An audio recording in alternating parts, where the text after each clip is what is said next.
Įjunkit šviesą, prašau. Ant automobilio aplikuojant priklauso nuo automobilio dydžio, bet užtenka nuo 15 iki 20 ml pasidengti visą automobilį. Aplikuojant. Šitą keramiką su prailgintų laikotarpiu, tai yra nuo 5 iki 7 minučių. Mes pasidengiam ir jeigu su rolka dengsim, mes galim nuo galinio sparno iki priekinio dar kapotą užsidengti ir dar ant durų užeiti. Turi išlaukti momentą, va, jau atkreipkite dėmesį, jau dar stambėjai tie rutuliukai. Visus mokino dengti keramikinę dangą šachmatinė tvarka. Praeini taip, kad nepraleistum tarpuko. Bet praeidamas antrą kartą su aplikatorium, tu realiai nuvalai ir pasilieka plonesnis sluoksnis keramikos.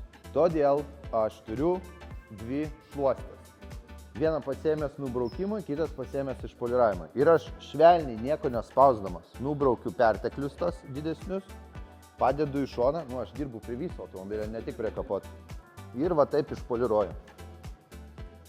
Viskas. Plaut negalima savaitę laiko automobilio.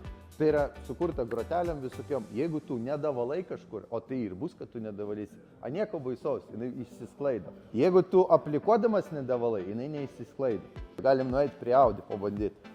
Kaip ir kalbėjom, ne kiekvienas išplauna čia, o mes hop, viskas. Nori ratą pasidengti, pasidengi ratą. Pagal kvapą net gali atskirti, kad produktas yra profesionalus.